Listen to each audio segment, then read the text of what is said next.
50 mètres carrés, figurez-vous. Ceux qui ont des papiers qui disent sans droit réel, ils ont 2 800 000. D'ici à Diamniadio, vous ne pouvez pas avoir une parcelle à 2 800 000 parce que moi j'évolue dans ce milieu et je sais ce que ça fait. Elles sont environ une cinquantaine de familles concernées. Elles réclament la hausse de la somme proposée par l'État. Mais on nous propose des choses dont nous ne savons pas d'où ça vient. On nous parle de décret 210-439, nous ne sommes pas des juristes, nous ne savons pas ce que c'est. On nous colle sur quelque chose et on dit c'est ça.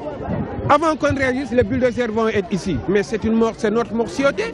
Les locataires des maisons ne sont pas pris en compte par cette indemnisation, une situation que ces derniers dénoncent. Ils disent ne savoir à quel sein se vouer et lancent un cri du cœur à l'endroit des pouvoirs publics.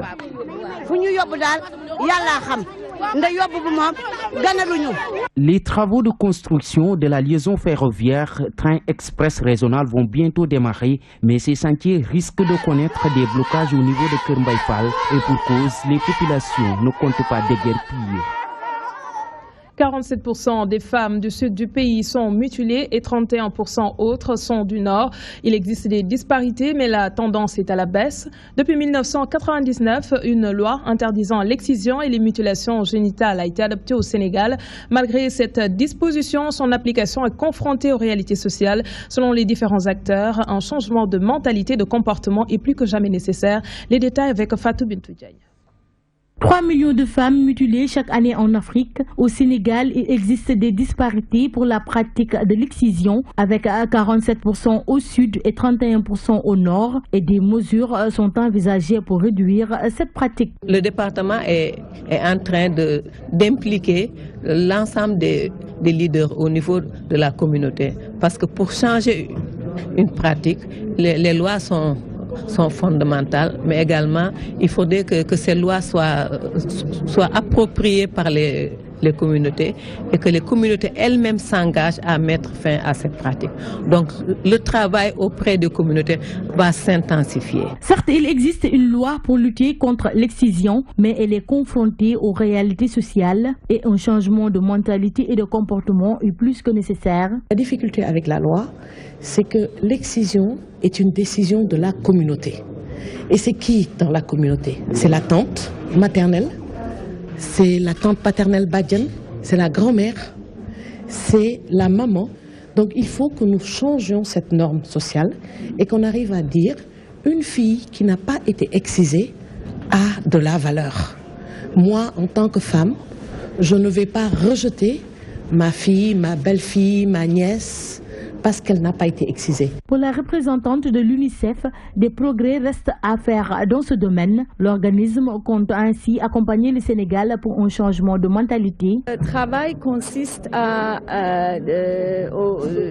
appuyer les communautés elles-mêmes sur le terrain, sur le changement de comportement parce que c'est une tradition qui dure depuis des siècles. Donc c'est pas quelque chose qui peut partir du jour au lendemain, mais c'est de montrer qu'il y a des communautés qui ont pu le faire, ont pu abandonner et montrer le bon exemple aux autres. Un conseil national pour l'abandon de l'excision va être mis sur pied pour que d'ici à 2030, qu'il n'y ait plus de femmes mutilées ou excisées.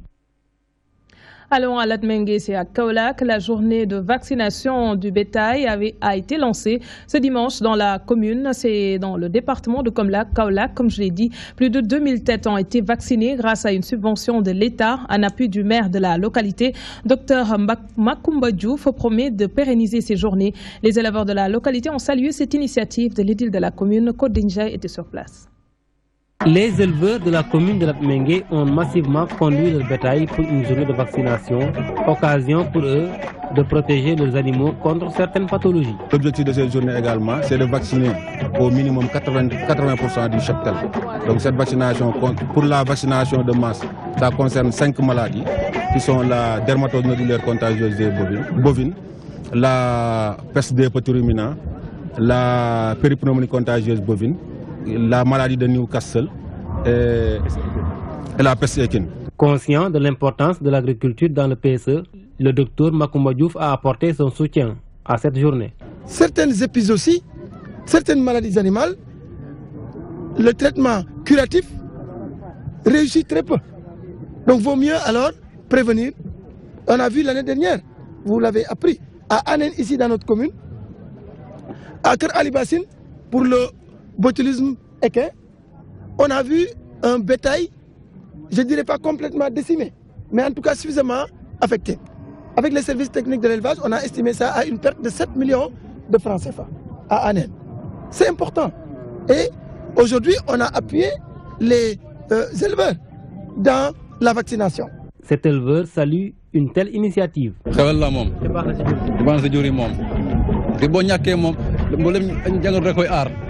Le maire de la commune promet de pérenniser ces journées. Nous avons décidé d'instituer une journée de vaccination et de consultation gratuite. Donc tous les ans, j'offrirai cette journée aux éleveurs de la région. Que ça soit sous forme solennelle, officielle comme aujourd'hui, ou sous forme tout simplement anonyme, j'allais dire, en faisant venir les techniciens publics et privés de l'élevage. Et je donnerai des vaccins. Le bétail va être consulté et vacciné gratuitement, tous les ans. Plus de 2000 têtes de bétail ont été vaccinées à l'occasion de cette journée. Le lancement de cette cérémonie a été fait en présence du préfet du département de Kaolack qui à son tour a salué une telle initiative. De Latmingué, nous nous rendons à Fawoy, c'est dans la commune de Djilas. Les populations de la localité réclament de meilleures conditions de vie. Ce village, peuplé de milliers d'habitants, n'a ni route praticable, ni d'électricité, encore moins d'ambulance. Les femmes, pour leur part, demandent des financements pour leurs projets. Les populations de Fawoy invitent les autorités étatiques à agir au plus vite. Elles l'ont fait savoir lors de leur journée culturelle. Sur place, nous retrouvons Mamadou Diop.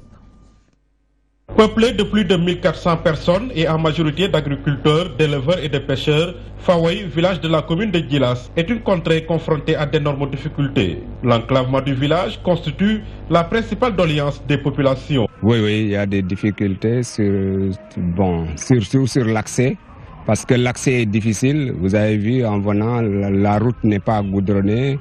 Et puis, je parle par exemple de l'exploitation du sel.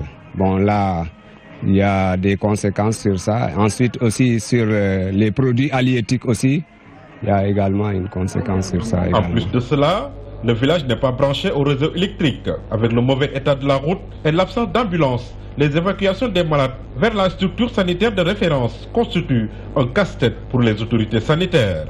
Oui, surtout en période hivernale, quelquefois la route n'est pas tellement praticable. Et la route n'est pas goudronnée. Nous n'avons pas aussi une ambulance pour l'évacuation des malades. Souvent, si on a une malade, on a un problème pour la voiture. On est obligé d'appeler à Diofior pour l'ambulance du district sanitaire pour nous amener à Fatick. C'est un risque. La liste est loin d'être exhaustive. Les femmes qui semblent être oubliées par le régime de Macky Sall invitent le ministre Moustapha Diop à faire des efforts pour financer leurs projets. Les femmes aussi n'ont pas de financement pour faire la petite commerce. Parce que nous voulons faire la petite commerce. Mais si nous n'avons pas de la finance, nous ne pouvons pas faire de petite commerce. Surtout ici, le village est enclavé. Mais on fait partie du pays. Mais souvent on dit que le village est un peu enclavé. Le village est un peu enclavé, d'accord. Mais on fait partie du pays. Les journées culturelles du village étaient une tribune pour les populations de Fawoy dégrainer leur chapelet de doléances. Retour à Dakar, la direction de l'environnement et des établissements classés préconise la mise en œuvre d'activités post-ratification de la Convention de Minamata sur le mercure. Objectif éradiquer petit à petit l'utilisation de cet élément chimique.